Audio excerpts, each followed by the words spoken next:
What's up guys, today I have the Tesla Model S 75D to review.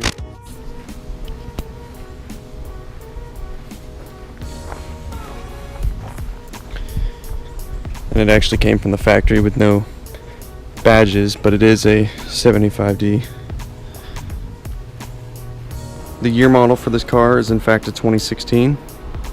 As you can see, the door handles are flush with the car till you walk up with the key in your hand and they pop out. Let's go ahead and open Sunroof, which you do by sliding this. So let's open it 50%. And as you can see, opens halfway, and you just move it if you want it open all the way.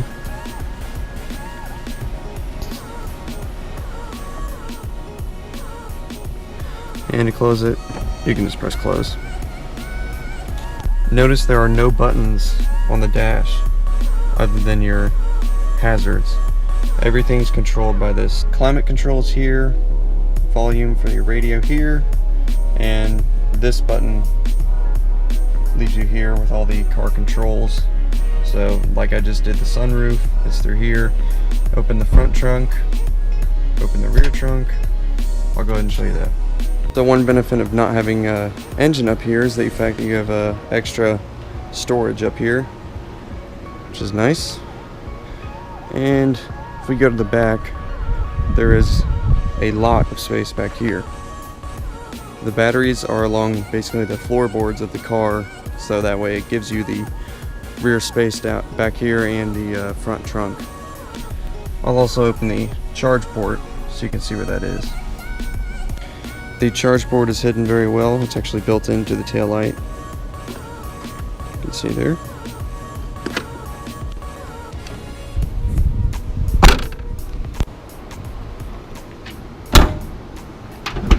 Look at how much space you get up here. I mean, it feels like you can move around so much better than most cars. Nice large steering wheel, leather wrapped. You can see the car is off right now, but if I put my foot on the brake, that turns everything on. The Tesla actually shares some parts from Mercedes, like the shift lever here. If you own a Mercedes, you'll notice that it's the same, along with the turn signal indicator. So let's go ahead and take it on a drive.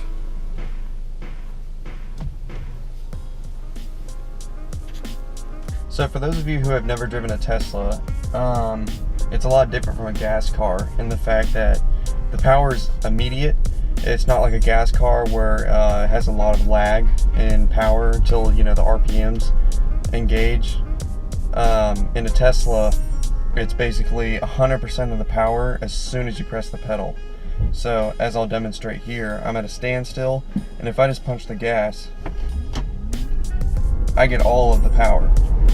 So that's what makes this thing super fast.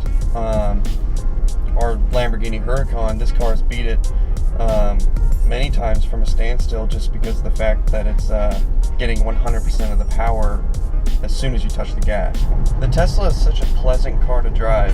The suspension is very soft, it's very nice and subtle. It doesn't have to be tight, there's no reason for it to be. Same with the steering, it's super soft and plush. It's such an easy car to drive. The throttle response is perfect. It's nice, and there's a brake in it, and it gradually goes on, but it's not too soft and it's not too touchy. It's perfect. So my brother has owned this car for about 2 years now, and he can say that there is no complaints. He loves this car. He feels like it's the first car that he doesn't want to really get rid of after 3 years. And he's had a number of good cars in the past. He's had a 335 AS 2013. He's also had a BMW 330. He's had a BMW X5. But he's loved this car the most out of all those cars. One thing that stands out to me with Teslas is the fact that I really can't believe that this thing's built in America. I mean, it feels just like every other BMW or Mercedes. It's just as nice as any of those. And not to say that American cars haven't been getting increasingly better over the past few years, but it's crazy to think that this thing was actually built in America. And again, I'm not bashing American cars at all. I mean, I love American cars. I want a Corvette really bad, but the fact that this is just such a luxurious car, and the technology with the autopilot system, it's just surprising for an American car. Autopilot system is pretty much the smartest system I have ever seen in any car. There's nothing this advanced out there right now. You know, what I think a lot of people think about Teslas is the fact that, you know, oh, I can't take it on a road trip because, you know, the charging situation. But Tesla has superchargers, which are chargers that'll basically charge your battery from completely empty to full in about 20 minutes.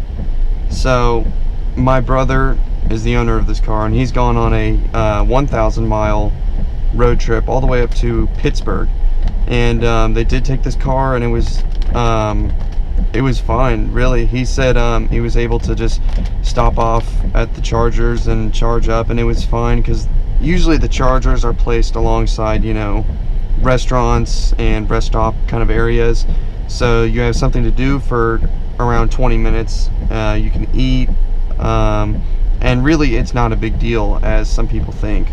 So on this car, there's not really a sport mode. You can see here there's you can change the steering into sport, but there's no sport mode for the actual, I keep trying to call it an engine, but the electric system, I guess. You can actually change the settings on what this does. So this dial here actually controls the fan speed. That's what my brother has it set to.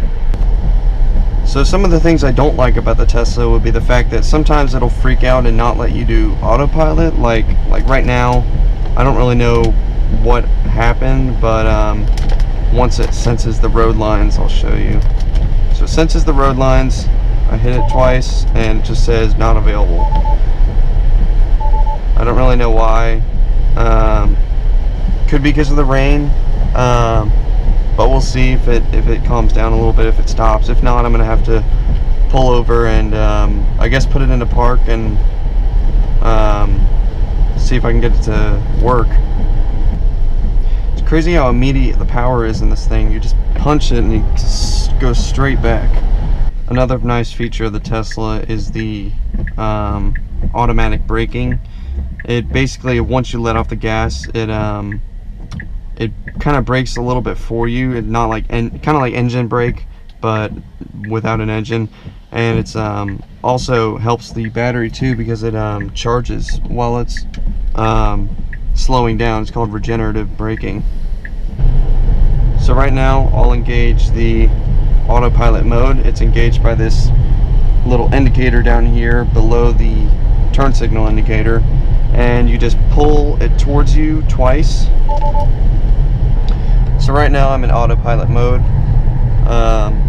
It'll only let you go 5 over the speed limit in autopilot mode, because I guess legally it'd be kind of breaking the law to allow you to go much over that. So at least you can go 5 over. And as you can see, I'm completely hands-free. My feet aren't on the pedals, and car's driving itself completely. So after a while, it'll want you to hold the steering wheel to make sure that you're still awake. Technically, you're supposed to have your hands on the wheel at all times, but you don't really have to. You just have to pay attention to when it wants you to put your hands on the wheel. So there are cameras on the outside of the car that see these lines on each side of the road, and that's what keeps it straight and between the lines. It also will see speed limit signs and read them, and as you can see, it says speed limit 55 right there, so I can actually go up in speed, and by doing that you just push this indicator up. So I'll go ahead and bring it up to 60. The autopilot system is honestly the most smart system that I've ever seen in any car, and I'm pretty proud to say that it's built here in America.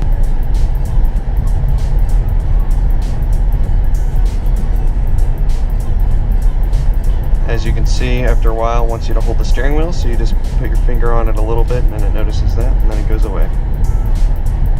This is such a big reason why I want a Tesla someday. Now obviously I like muscle cars, so I really want a Corvette someday, but alongside it I'd love to have a Tesla just for the comfort standpoint. There's also the speed standpoint and the fact that it's such a good daily driver.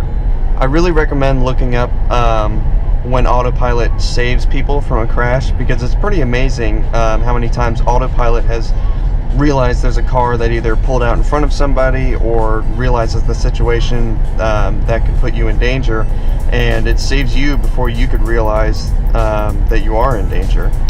So it just changed from a 55 to a 45, and it slowed my speed down to 50 instead of 60. And to turn off the autopilot system, you just press that indicator forward and it shuts it off. So I'll demonstrate some of the speed this thing has. We'll go from 35. You'll notice as you drive the car, I don't really think you can pick it up on camera, but it honestly sounds like a spaceship. Some of the sounds it makes as you brake and you speed up, it's really cool. I don't know if it shows up on camera though. So this isn't even a performance model Tesla, it's just the 75D. So honestly, I can't imagine what a P100D with ludicrous mode is like. You know, 0 to 60 in less than 3 seconds. It just must be crazy.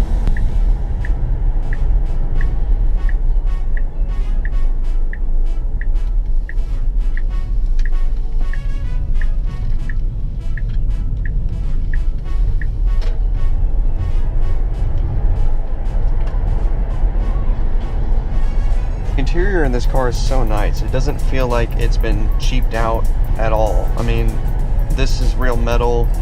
All of this is real metal. This leather is super high quality. This wood is a very nice trim. Now, some of the things that I don't like about the Tesla would be, I don't really have anything to say. Honestly, the fact that there's no engine noise. I mean, I don't know. I've driven this car plenty of times, and I don't really have a problem with it. Obviously, I'm a fan of big V8s, but in this car, it's just different, and you don't really miss that in this car for some reason. I think the car looks good. I like the look of pretty much all the Teslas. I like the look of the Model X. The rear doors on the Model X are really cool. Yeah, so honestly, I don't think I have any issues right now with this car. Well, thank you guys for watching this video. I hope you enjoyed and learned something new about the Model S, and we'll see you next time.